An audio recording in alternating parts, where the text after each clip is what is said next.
Yeah, there was a select subcommittee on the weaponization of the federal government. The House weaponization hearing featuring testimony from Matt Taibbi. Here's what happened to Matt Taibbi at the hearing. Journalistic ethics and information sources. The Society of Professional Journalists Code of Ethics asserts that journalists should avoid political activities that can compromise integrity or credibility. Oh, ew, it's Debbie Wasserman Schultz. Ugh, yuck, yikes. Guys, trigger warning that's coming too late, but Debbie Wasserman Schultz. Being a Republican witness today certainly casts a cloud over your objectivity. But a deeper concern that I have relates to the ethics of how journalists receive and present certain information. Journalists should avoid accepting spoon-fed, cherry-picked information if it's likely to be slanted, incomplete, or designed to reach. Why is there a photo of Joe Rogan behind her? What the fuck is going on in Congress, dude? They're having too much fun. Foregone, easily disputed, or invalid conclusion. Would you agree with that? I think it depends. Really? You wouldn't agree that a journalist should avoid spoon-fed, cherry-picked information if it's likely to be slanted, incomplete, or designed to reach a foregone, easily disputed, or invalid conclusion? Congresswoman, I've done probably a dozen stories involving whistleblowers. Every reported story that I've ever done across 3 decades involves sources who have motives. Every time you do a story, you're making a balancing test between the public interest. Reclaiming my time. Thank you very much. Okay. I ask you this because before you became Elon Musk's hand-picked journalist, and pardon the oxymoron, the reality is Matt Taibbi did become a mouthpiece for a billionaire and his like $44 billion purchased corporation, which is really, really sad. Oh, people who have never heard Matt Taibbi speak going, wow, he sounds like he's crying. Yes, Matt Taibbi. That's why listening to the Tarfer report was always a unique experience because he does have insane vocal fry. You stated this on Joe Rogan's podcast about being spoon-fed. That's not the story at all. Fuck you mean that's not the story at all? That is exactly what happened to Matt Taibbi. Matt Taibbi acted like he was doing cutting edge journalism with the Twitter files when the Twitter files itself didn't show anything. Hamilton 68 was a scam? What? Information, and I quote, "I think that's true of any kind of journalism," and you'll see it behind me here. "I think that's true of any kind of journalism. Once you start getting handed things, then you've lost. They have you at that point, and you got to get out of that habit. You just can't cross that line. Do you still believe what you told Mr. Rogan? Yes or no? Yes or no?" Yes. Good. Now, you crossed that line with the Twitter files. No. Elon Musk, it's my time. Please do not interrupt me. Elon Musk spoon-fed you his cherry-picked information, which you must have suspected promotes a slanted viewpoint, or at the very least generates another right-wing conspiracy theory. You violated your own standard. I mean, he did. He did. Anyone that says he didn't is fucking ridiculous. This is characteristic of a type of quietly pro-capitalist guy who shields powerful bosses from criticism, often using faux class politics. Pose about PMCs being deranged, but actually all billionaires deserve that same hostility from the press, even ones in Matt's replies. The seamless way people transition from hating Trump to hating Musk has been amazing to watch. In 10 years, we'll have a Photoshop compilation with like 6 different faces on it. Yeah, dude. You shouldn't hate Donald Trump, and you shouldn't hate Elon Musk. You're right. It's the PMCs that are at fault. You can hate the PMCs and also fucking turn around and hate Elon Musk and Donald Trump, who are basically the lords and the masters of the PMCs. The PMCs are the professional managerial class gets hatred because they are working at the behest of these corporate overlords. Holy fuck, dude.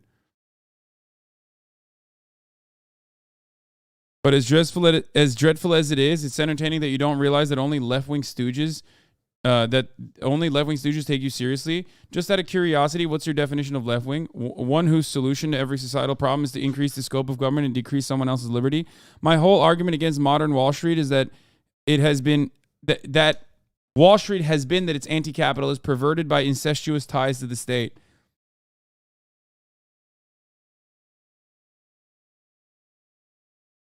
I don't know how many people who would describe what's gone on with these TF banks since 2008 as capitalism. Corruption within capitalism causes people to foolishly think that socialism and communism works better. This hatred is good and should be encouraged, and there are signs it is potentially transferable among libs, but that's not great if you're selling Substack subs predicated on liberal pathologies.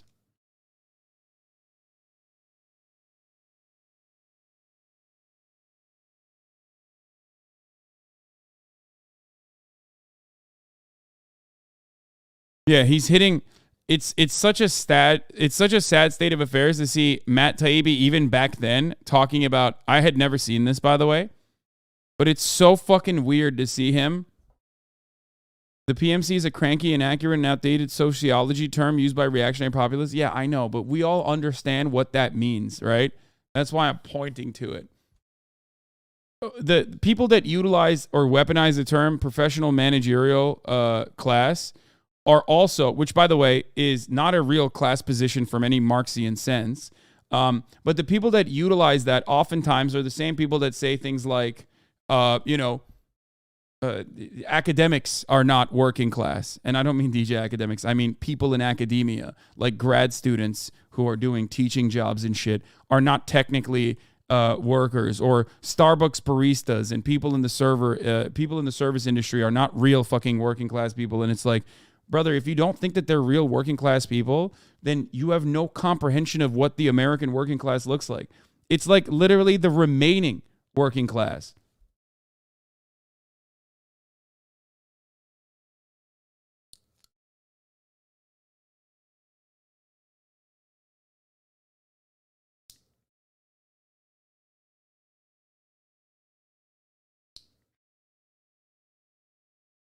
Was Matt Lech, was he actually a Tarfu Report producer? I've heard this in the chat before. I know him only from, of course, Majority Report, but I did not know that he actually was a producer, so he like literally worked with fucking this crank dickhead. And also, my favorite, my goat, Alex Perrine. So...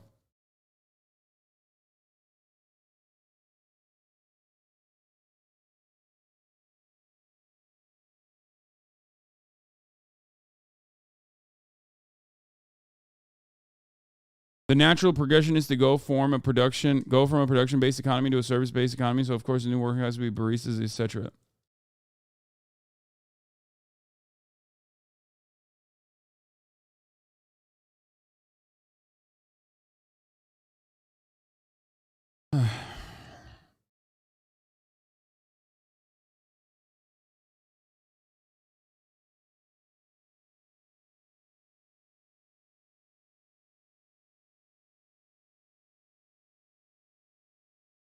Yeah, he worked with Matt. Talks about his anti-trans beginnings too.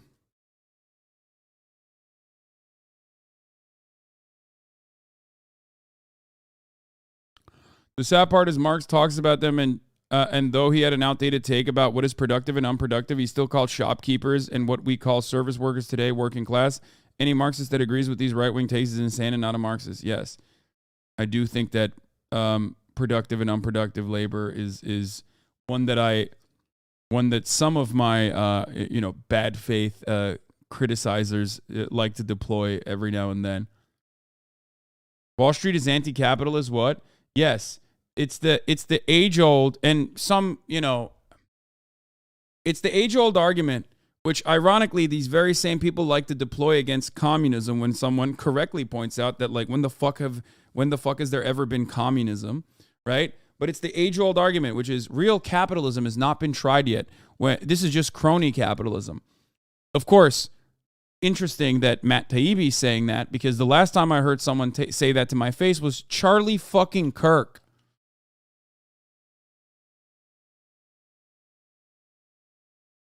This is capitalism. Capitalism has created a bourgeois state. Why the fuck wouldn't the bourgeois state work at the behest of capital owners? That is the entire point of capitalism. That's how this works. A dictatorship of the capital owners rather than a dictatorship of the working class, which would be a true democracy. That's like literally the whole point.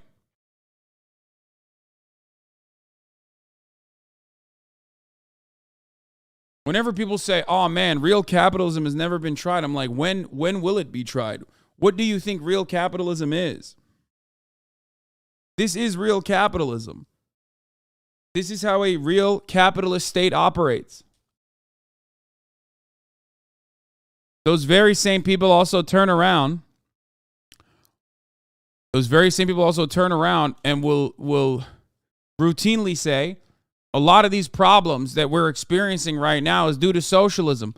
Or God forbid, if we had socialism, we'd have disproportionate wealth at the tippy top, okay, which also isn't true. We'd have so much disproportionate wealth and power at the top under socialism. It's like, motherfucker, we have it right now. Like, we have that right now. People would be standing in lines for bread. Like, we don't even have bread lines now. We have lines at grocery stores where people have to still pay for it. At least bread lines is the government doing something about the fucking issue. It's interesting to see Taibbi has always had bad politics, but his recent right-wing turn aligns with when he was canceled for old misogynistic writings and also some like shitty things that he did, I think, in the workplace. But it's just like, you know, there is a place for redemption there. But instead of fucking leaning into that, he just became this like right-wing fucking nut job.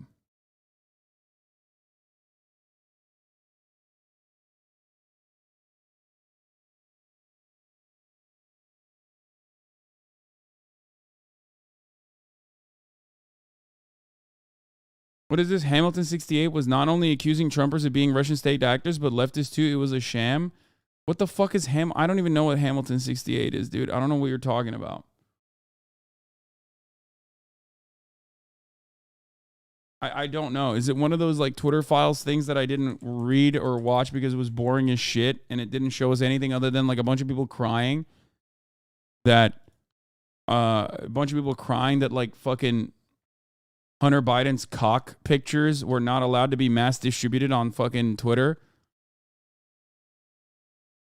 A recent Twitter file drop revealed deep concerns among Twitter executives about a database that claimed to track Russian propaganda in near real time. The now defunct database, Hamilton 68, was widely cited by media outlets, including Insider, before it was shut down in 2018. Conservatives accused of having left-wing bias, while its creators say that the dashboard's data was often misunderstood and misinterpreted. Selectively leaked emails that appear to show internal discussion between Twitter executives have raised doubt about a prominent database to track Russia's online influence campaigns. Was I on it or not? Because if I'm not on it, they fucking failed, okay? That's all I'm going to say. I am Russia's most strongest soldier, okay?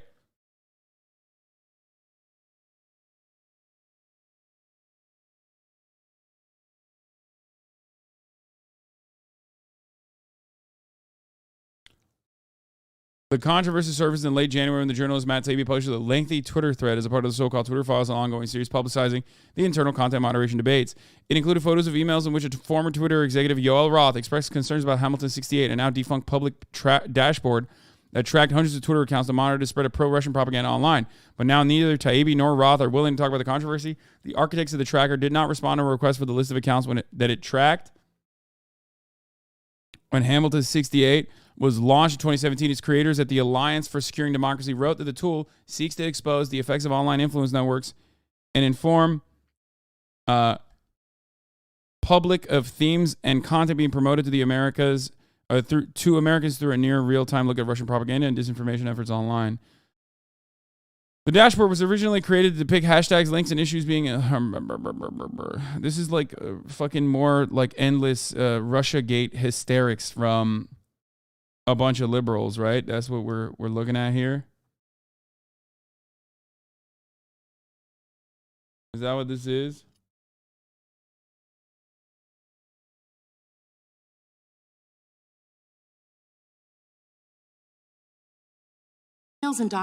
Here's the full back and forth. Okay, Taibbi does great work, and I'm a big fan, but he's stretched too thin here. I actually think this general point is true for the weaponization of the subcommittee in general. There are serious scandals they should be uncovering. This is just repetition. I wish Matt would have narrowed his focus into the most blatant occurrences because his quest for quantity has come at the expense of quality examples. It undercuts what he's trying to accomplish unless this is actually it. Documents you've produced all date to around 2020. Is that correct? No, there's a significant portion of them from 2017 and 2018 as well. Thank you. And Mr. Schellenberger, what dates do you have? I believe that we had emails including 2022, 2021, 2020, That's also true. 2019. And Mr. Taibbi said 2018. Do you have 2018 as well? I can't remember. Okay, thank you. Mr. Taibbi. Hamilton 68 was ran by the Alliance for Security and Democracy. That's awesome. Bipartisan transatlantic national security advocacy group formed in July 2017. Yeah, fuck these guys. And fuck Twitter for working with these guys. We already knew that Twitter always works with the feds. Wait till you find out that every single social media platform and ISP that you actually utilize literally offers backdoors for the government. They have access to all of your information still whenever the government requests it. Hello, welcome to the real world. You know, that's it. I don't know what else to tell you. This is not new news. This is not anything new. It sucks. Same with VPNs. Exactly. VPNs do not protect you either. Yeah, welcome to the FISA court. Welcome to the real world. Every government does this, but ours certainly does it so much that, a long time ago, as a matter of fact, we had another Matt Taibbi-style investigative reporter who actually uncovered a big chunk of this by working with the likes of Edward Snowden, as a matter of fact. But we won't say his name now. Taibbi, how many employees did Twitter employ in approximately the time period of 2020, 2021? Do you know? I don't. Okay, it was 7,500. Do you know how many were in its legal team during that time period? I don't. I'm sorry. And do you know how many were in its public policy team? I don't. Mr. Schellenberger, do you know how many were employed in content moderation during that time? I do not know. Okay. So we're looking at thousands of employees overall and hundreds in offices were the focus of emails and documents you released. I will ask you, Mr. Schellenberger, how many emails did Mr. Musk give you access to? I mean, we went through thousands of emails. Did he give you access to all of the emails for the time period in which? Yeah, we never. Your dismissiveness tears journalists, pushes more people to the right than you can imagine. Wait, what? My dismissiveness tears journalists? You mean like towards journalists? Are you fucking stupid? You think the right wing likes journalists, you fucking dingus? What are you talking about?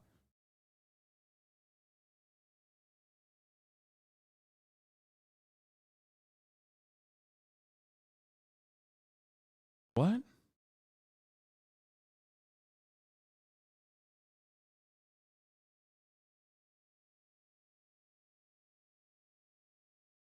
You've lived on this earth for 43 years. You should have figured out that, like, most people don't like journalists. I never had a single pretty request bipartisan. denied. And not only that, but Their point is that you are repeating right-wing anti-journalism talking points. Yeah, you know me. Well, first of all, hold on. How the fuck am I pushing people to the right if I'm telling you that a big chunk of mainstream... It's like looking at Noam Chomsky and manufacturing consent and being like, wow, what a formative right-wing text this is. I mean, holy shit. Imagine talking about the entirety of media, the entirety of the media apparatus, collectively defending capitalism and the interests of capital owners, and constantly and consistently banging the war drums. This seems like some real fucking right-wing agitprop right here. But the amount of files that we were given were so voluminous that there was no way that anybody could have gone through them beforehand. And we never found an instance where there was any evidence that anything had been taken out. Okay, so you would believe that you have probably millions of emails and documents, right? That's correct, would you say? Millions. No, I think the number's sounds less than too that. high. Okay, 100,000? That's probably closer. Probably, yeah. Probably close to 100,000 that both of you are saying. Yet in the Twitter files, Mr. Taibbi, you've produced only 338 of those 100,000 emails. Is that correct? That's correct, yes. And then who gave you access to these emails? Who was the people at Twitter. individual that gave you permission to access the emails? Well, the attribution from my story is sources at Twitter, and that's what I'm going to refer to. Okay. Did Mr. Musk contact you, Mr. Taibbi? Again, the attribution from my story is sources at Twitter. Mr. Schellenberger, did Mr. Musk contact you? Actually, No, I was brought in by my friend Barry Weiss, and so this story, there's a lot of So misinformation Mr. Weiss or brought you in. disinformation about Mr. that. Taibbi, Ms. Mr. Weiss? thank- No, Mrs. Weiss, bro. Ew, fucking Barry Weiss. Just like literally all of the fucking worst losers, dude. Matt Taibbi deserves whatever fucking happens to him. I swear to God. Look at the fucking bed he's made. Thank you. Mr. Taibbi, have you had conversations with Elon Musk? I have. Okay. Mr. Taibbi, did Mr. Musk place any conditions on the use of the Would the gentlelady yield for a second? as long as my time is not used? Are you trying to get journalists to No, I'm not expose trying to their get. sources? No, I'm not. Jim Jordan, Jim Jordan loves secrecy whenever investigations are taking place. Like, for example, when an investigation could have been conducted on all of the numerous sex crimes that his wrestling coach was engaging in. And then they went to Jim Jordan and they were like, hey, Jim Jordan, sex crimes are happening under your watch. Can you please help us? And he was like, no, I can't. I love covering up sex crimes. That's what he said. Okay, let's continue. I am sounds asking. like it. No, well, if you will let me finish. You had conversations with him? You said you weren't going to agree to who your sources were. I'm not asking you your source. I'm asking you if you had conversations with the owner of Twitter. And did Mr. Musk place any conditions on you? Yeah, doesn't that also basically imply that Jim Jordan just outed Jim Jordan just outed Elon Musk as being Matt Taibbi's source almost.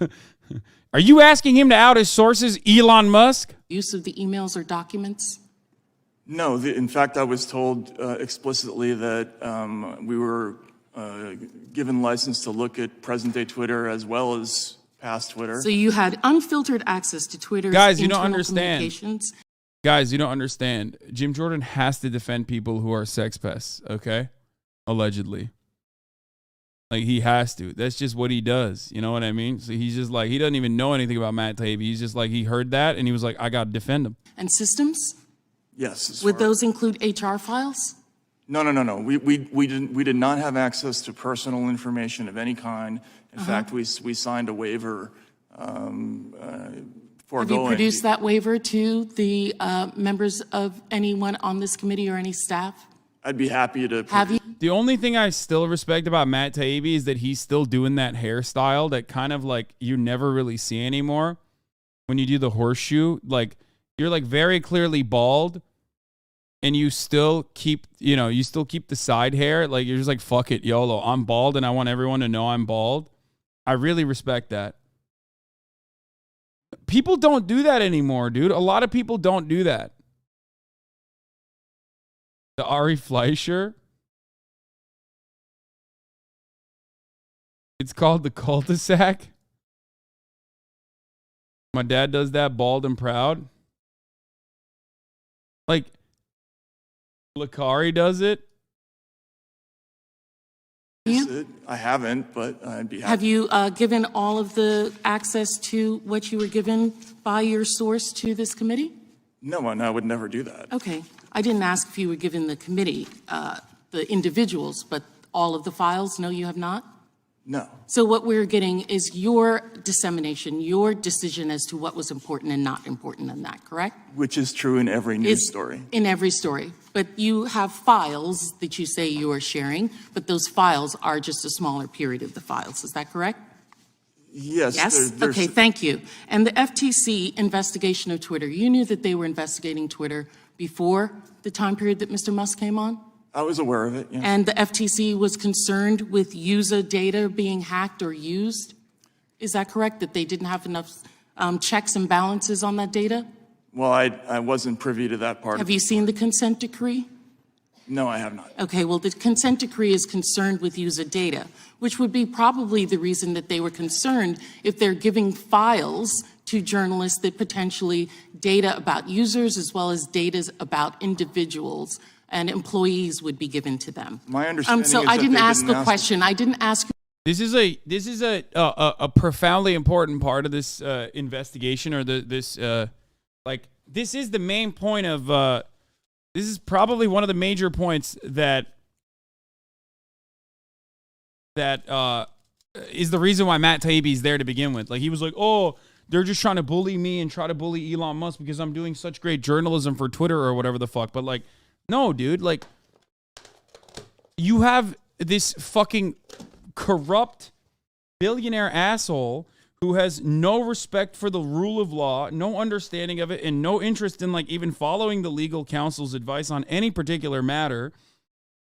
Like, yeah, of course Congress is going to ask if like one of the major social media platforms now owned by a singular individual gave access to like private information and private conversations to some random fucking right-wing fuckhead journalist who's trying to do promo for the platform itself. That's crazy. You a question, sir. Okay. So do you know that Elon Musk paid $44 billion for Twitter? Is that correct, Mr. Schellenberger? Were you aware of that? Yes, I read that. And did you know that he received that part of the funding from Saudi Arabia as well as Qatar? I heard that. And did you know that one of those individuals who owns Binance was the company Binance, while he has Canadian citizenship, Binance. he is a Chinese national? Were you aware of that? I did not know that. Okay, and that he stated that that was for the cause. But thank you very much for answering my questions. I yield back.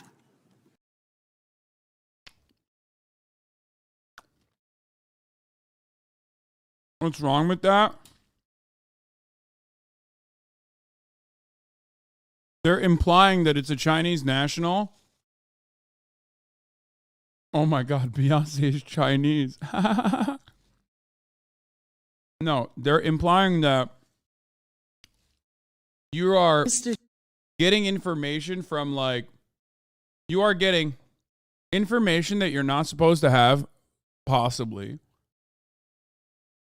from a company now owned by, foreign nationals, where the information that you're getting and disseminating, or the information being given to you, is about like private American citizens. That's what it is. I mean, I get it. Like, I understand why. I understand why like the Binance thing would be considered a security flaw for sure.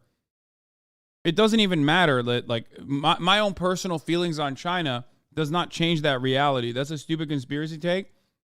Did you fail to hear when she talked about? Did you fail to hear when she also talked about Saudi Arabia, or?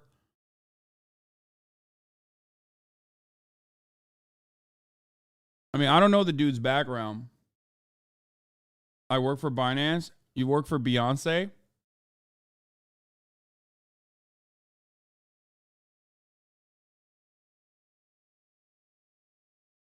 Finance, bisexual finance.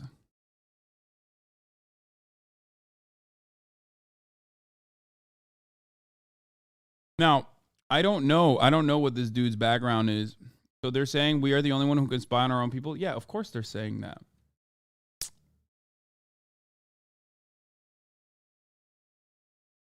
BitDance isn't Binance. What, I don't know what the fuck they're talking about. Musk seems to have violated the FTC decree over handling user data by telling employees to give access to everything at Twitter to journalists. This is like the CEO of AT&T telling subordinates, let journalists listen in on whatever calls he or she wants. Exactly. Ouch. Musk seems to have waived all due process rights for Twitter. If third parties get access to all internal information, then everything Twitter is trying to withhold from the FTC on the grounds that it's confidential. Legal advice is no longer privileged. In summary, whoever told Musk to get Jim Jordan to go after the FTC over Twitter's privacy consent decree basically destroyed Musk's legal defense and may end up costing the company another big fine. They paid $150 million over data privacy violations before Musk bought the company.